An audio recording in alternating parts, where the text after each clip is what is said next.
dude, dude, I don't care about the subscribers. I don't. I care about the people there. Like you, if you subscribe to me, bro, I see you. You good. I don't care if you watch the video completely. I don't care. What I want is ideas. I want ideas. Man, like the last video, I was screaming it out. Like the first minute. Sorry, I was screaming it out loud and proud and just give me ideas. I don't care. I want to hear your ideas because I can do what I want. I can. And I will do what I want. But I want to mix it up. I want to do what you want when I want you. Because you're watching this. I'm making it. You're watching, I'm making, I watch you make. See, we have an even trade. But I'm a human being. I'm going to make mistakes. And if you don't like it, then why are you going to fucking watch it? It doesn't make sense for me. And yes, you're going to see me do stuff and I'm like, that I want to do. That I think is funny. Like, I'm going to do, what if Midoriya had a giant fucking dick? Am I lying? Absolutely not. We will see that video later, though. Don't comment about that shit, though. The FBI will fuck me, god damn it. God damn it, don't post that shit. Wait, I'm a YouTuber. Fuck. You can't, they already got me, but let's start the video and actually, wait, no, let's not start the video. Let's not. Let's keep you in suspense. Fucking tired. I'm joking.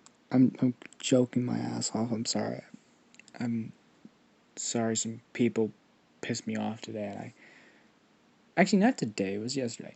I was just really tired yesterday and when I posted that video and I'm posting this video also at 11:49 because I'm a god. Trust me on this one. And if you ask me why I post my videos so late, it's because I post my first video really late and it just kept on with my schedule. Perfect. I try to post in the morning, but it doesn't work like that. I'll try to post a video in the morning and edit it in the afternoon, but you know how things work. Life doesn't work that way. But I got one thing to say, and it's been saying this the entire time. Please, comment ideas. I don't care the ideas. I will listen or not listen to the idea. This is how it's going to work. If you comment the idea, and I like the idea, and I like what you're talking about, I'm going to comment back, or I'm going to be like, dude, thank you for the idea. I'll make a video. I see people view it. I don't care about if you view the video. Just comment. Please, comment. I don't care what you comment. Comment which other what ifs you want me to do. Comment if you want me to do a Naruto what if. And I'll think about it. Because that's some complicated shit right there. But let's start the what if. What if Midoriya had a gun? Now because we already kind of did the point of view of Midoriya, I mean, not Midoriya. Midoriya's mom. Let's back it up back to Midoriya. Now, Midoriya, when we left him, was in a church. Sleeping on some freaking hard wooden benches. That is questionable why in the frick that churches always have hard wooden benches. Now, let me give you the layout of the church. So the layout is it's a normal church, like a posters. Oh yeah, I think and there's like these little like small little like almost like closets, but they're for the pastors to talk to the people, to talk about their sins, their griefs, and to talk to them about the pastors so the pastor can explain. Those things haven't crumbled yet. But there's a giant freaking hole in the roof. There's like broken chairs in this, and he's basically sleeping inside the little like cabinets right now, mostly for two reasons. One, he's been used for a little space for years now. It's more comfortable like that. And two, he's kind of trying to figure out how to use this space as more of a base of operation and more of a understanding. Now he, as he's doing this, fuck. 1 second, I'll be back. Sorry, fucking so sorry. I had to do something real quick, and I'm like, dude, shit, darn it. I already posted the video. I'm like, some shit happened. Don't worry about it too much. But as he's sleeping in this little covert, he wakes up to like gunshots. We're in the fucking ghetto. We're in a ghetto ass neighborhood. He's like, the birds of the birds of the city. He opens the cupboard door and he sees,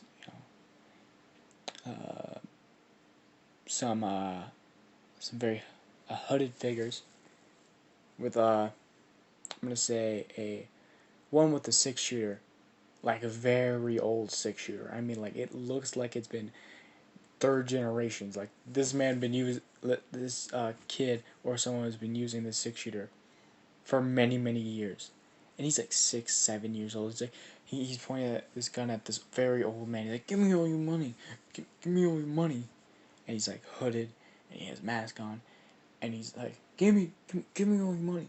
I need your money."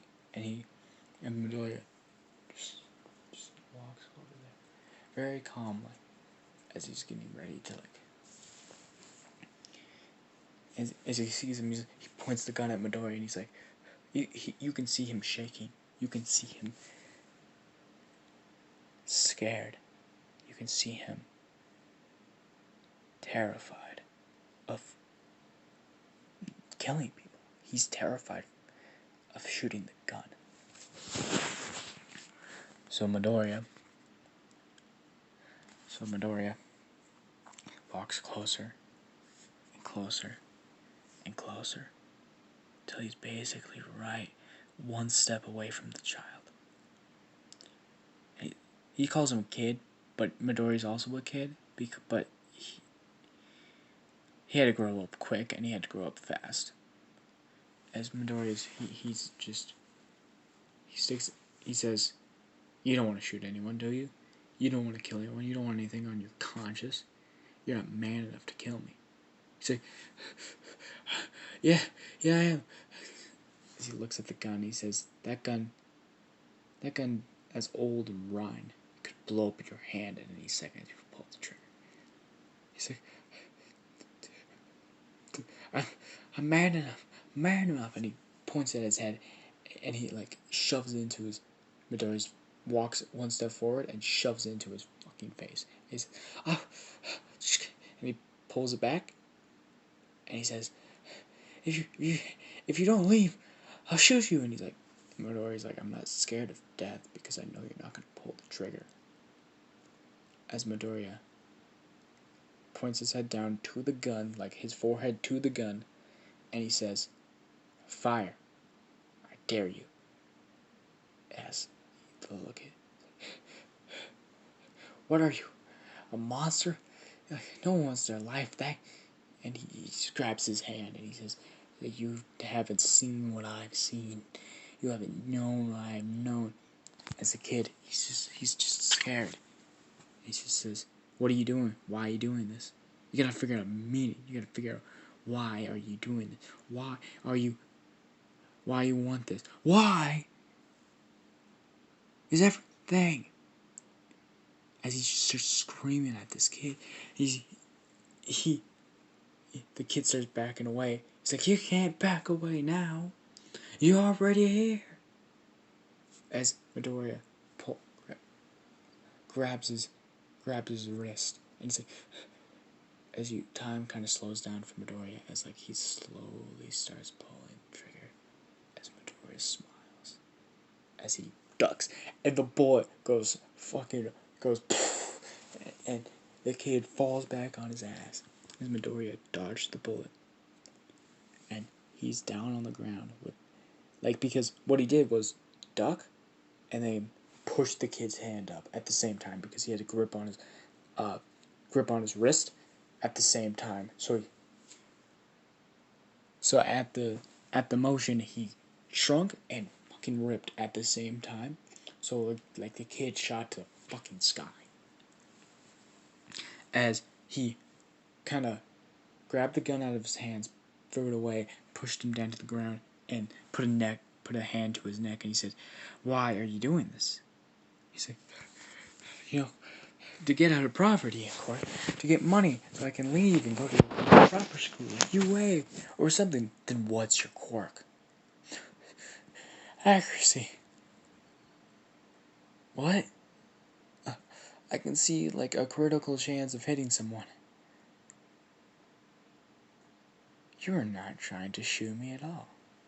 You were trying to back me away. But you can only see the critical accuracy of what you're aiming at the time.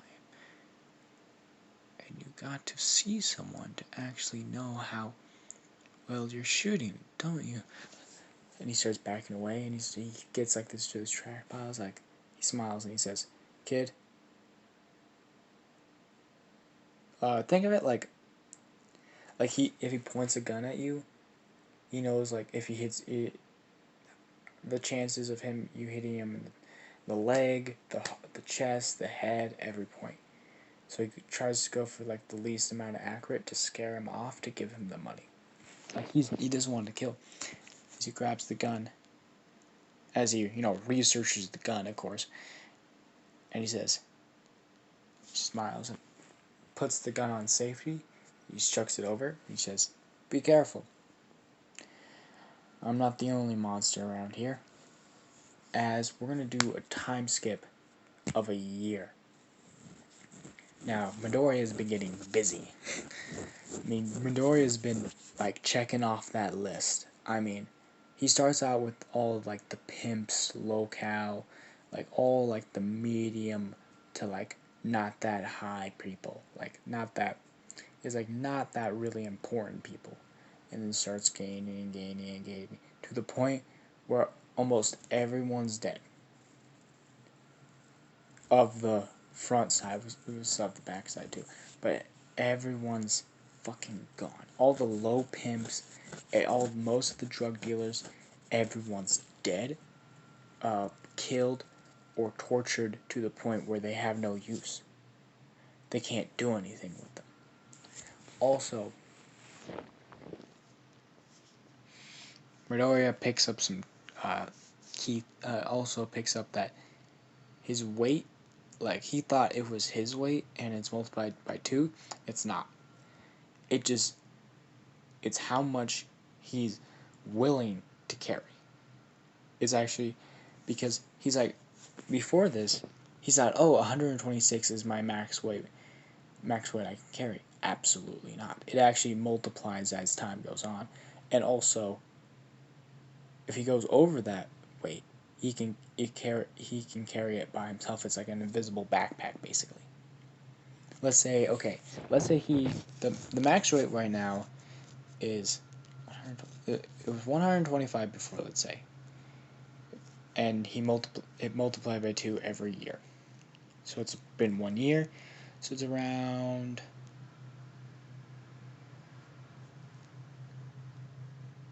250 pounds he can carry until it actually starts weighing on him. So let's say he maxed that out at 250 pounds. And let's say he makes an object of, like, let's say he makes a gun that weighs 15 pounds. Now he has a just random weight of like, think of it like when you put a backpack on and you put like you put 15 pounds on it. That's basically it. It's just invisible 15 pounds, so it's just on his back. So he tries not to go over if he has to. He only goes over at like the beginning. Now, also, he's been researching a lot more guns, weapons, and swords and shit like that. Like he's trying to figure out what he can research and what he can't. And it basically pulls down to this. If it's not used as, he can basically research anything he wants, but the more like parts it takes for it to kind of run. Like if he researches like a computer, he can instantly research it, And if he tries to make a computer, it's going to take at least 24 to 35 hours just to make it. But a gun, because he's made it for so many long and he knows the parts and he knows how it works, it takes almost an hour, maybe two. But and how long? And the more he knows about the gun, the shorter amount it takes. Same with every object. So when he for this entire year, he's been robbing guns from these drug dealers, from these pimps, robbing their money and giving it to the people that they stole it from, or the people that really need it, and keeping like he takes the money of what they have, kills them, takes all their money, cuts it in half, and the half margin and what he uses for guns, weaponry, technology, all that shit, and the other half he just gives away, and he's killed. His max account right now is 50 kills. His body count is 50. No, but he's still 8 years old. This man's a mass murderer.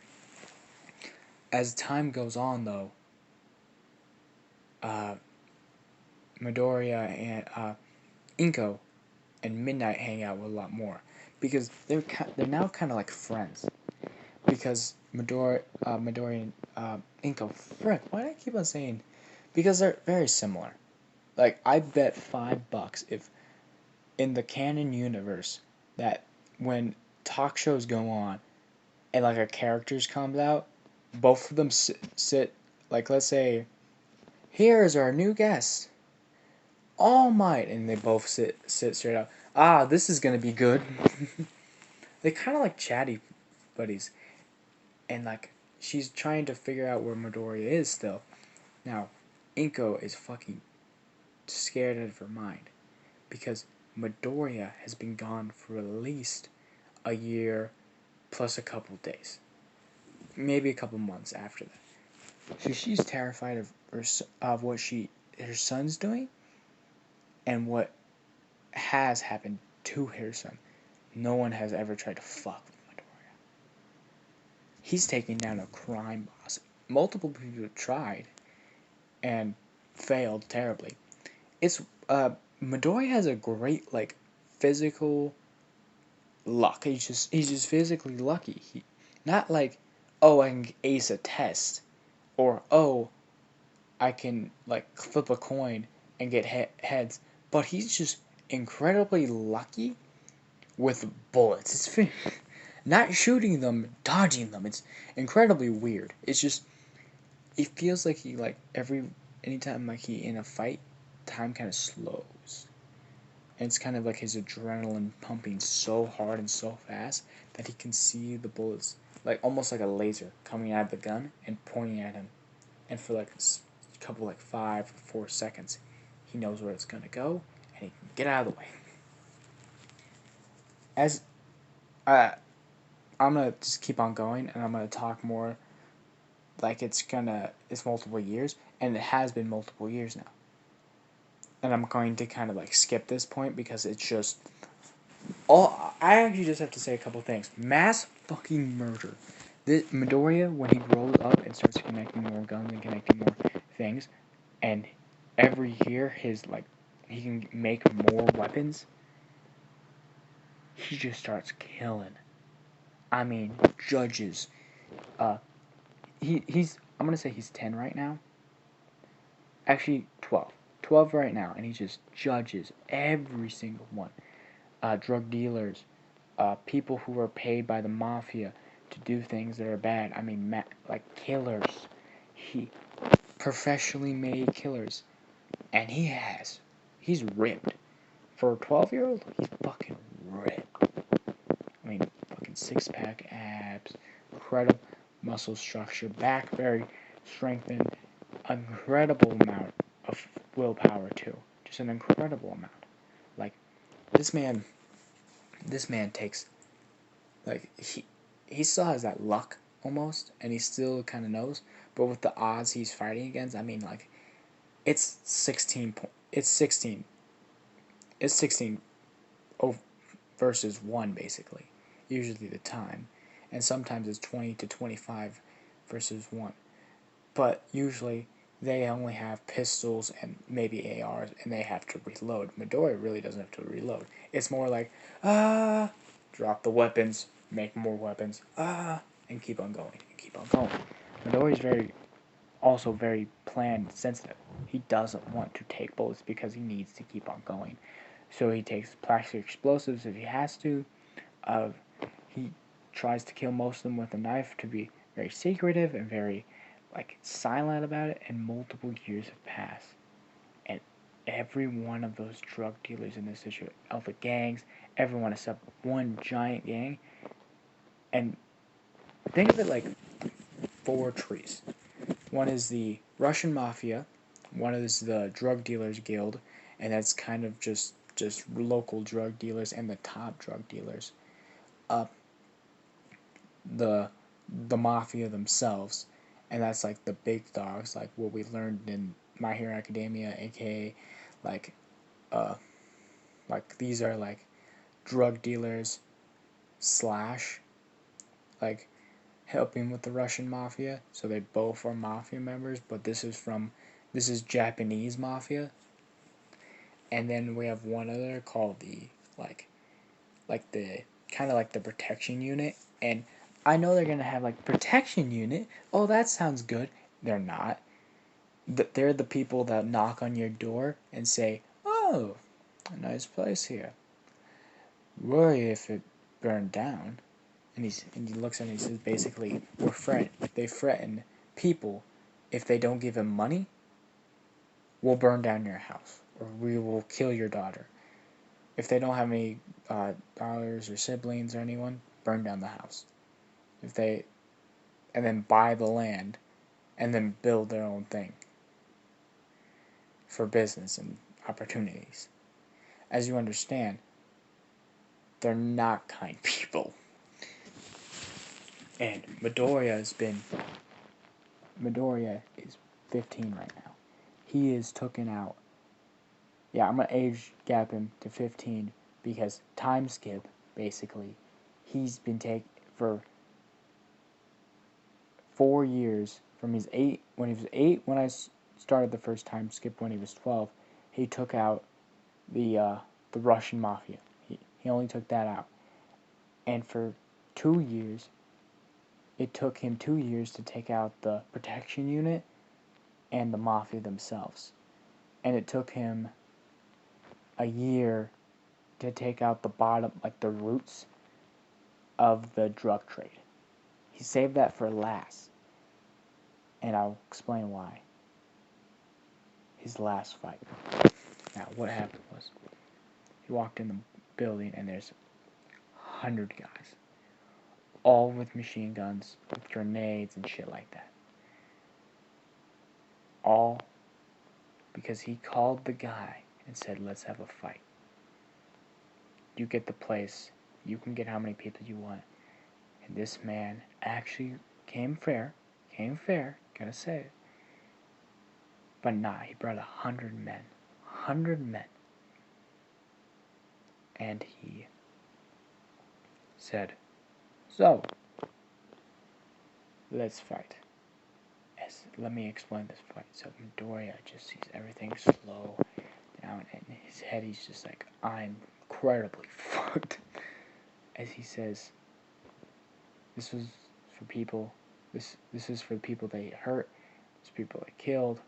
Everyone." As he pulled out an M16 with a box mag, an M16 box mag bag, and he just starts firing. He gets some cover behind some barrels, and he just some pipelines that they were, and starts firing. These people are running after him with pistols, trying to shoot him. He's taking shots to like the arm, the legs, nothing very vital, and also taking scraps, like taking miss hits where it like scraped his body, and then like hits like they fired the gun, it like didn't like went in, but it just grazed him, and those things hurt. Those don't say bull like it grazed him, and he's in pain. He's in suffering. He's just crying. He's crying. He's like 25 left people, and he just starts killing him murdering. Like, he's getting to the point where one guy starts running up to him with doesn't know where he is, runs up to him, takes that corner. He grabs him by the arm, pulls, he uses his lucky combat knife, stabs him in the throat, grabs his head, flips him over, grabs his gun, and starts using his gun to kill other people. By the end of it, he's bloody. Wait, no, let me explain the guns. He has a double barrel shotgun. He has a pistol that is fully chromed out that says on dark words, mercy. He says, he just says mercy is. Actually, wait. Let me think. He says.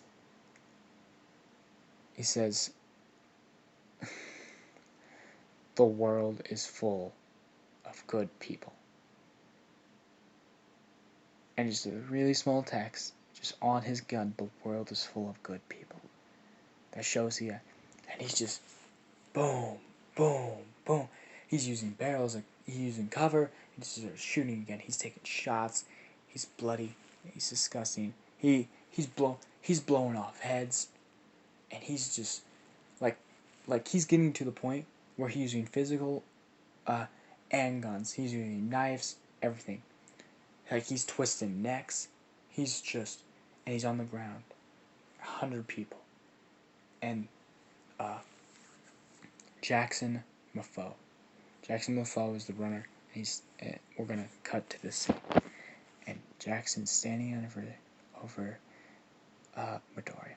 He's bloody. He's disgusting. He's just covered in blood.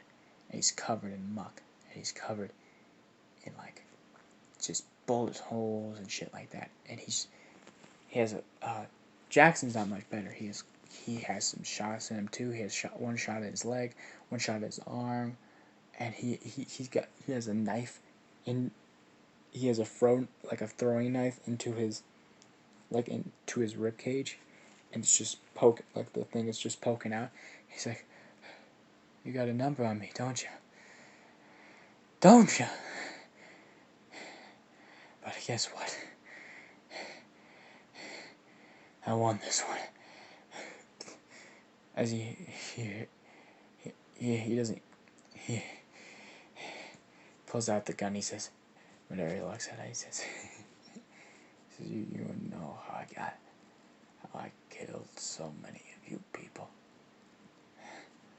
How I massacred your entire unit." Jackson looks at him and he says, "No, because you're not going to have a live to tell me." And he says, he cocks back, he loads a new mag in, cocks the gun, points it to his head. I'll tell you. He's like, one final words to a dead man. It's like, and Jackson puts his gun down a little bit. Because Midoriya looks defeated. He has blood splattered to him. Like, he looks like he's going to bleed out. And he's like,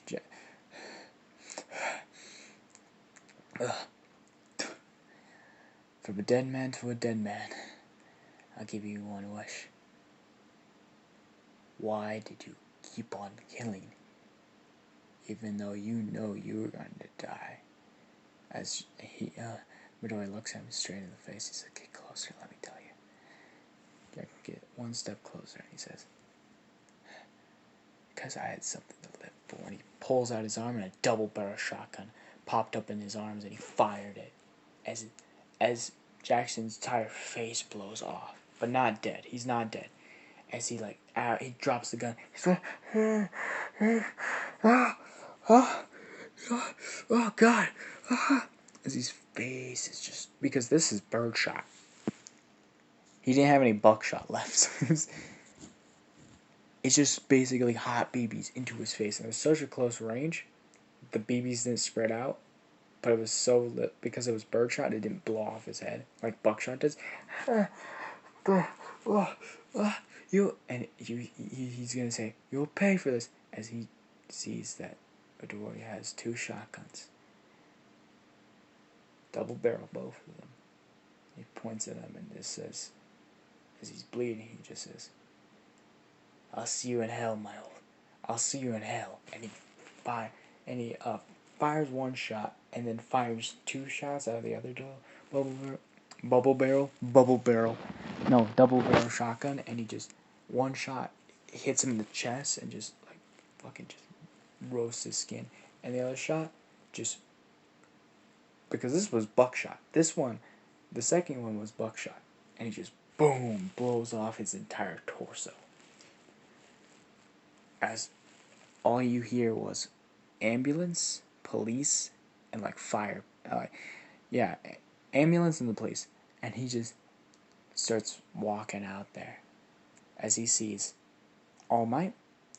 As he sees All Might, standing out there because he heard gunshots, and this is a very rough neighborhood, anyways. He sees some other pro heroes, like low class pro heroes that we don't not need to name, like some like new recruits, and he sees one person that he remembers. One person, because for the entire life he was checking on his mother, and he sees one person hanging out with her every single day. And some other things too, we will explain in our next video. He sees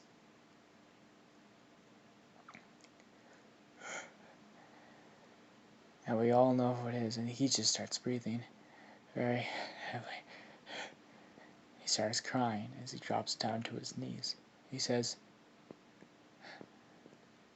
"Midnight," and she could barely hear it. He says, "If I die here today, take care of my mother like you've been doing.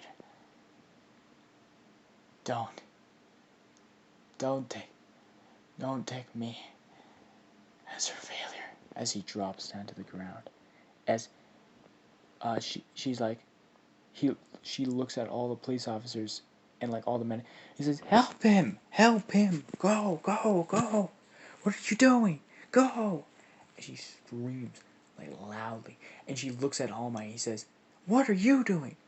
And All Might's like, he says, "Help them get the boy to a hospital. Go! You can be the chopper. Go!" As you see on her hand an engagement ring. As she, I don't know if I can tell this to Inko.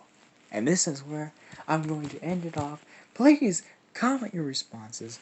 Tell me if you want to see more. And tell me new ideas of new what ifs I can do. Thank you very much.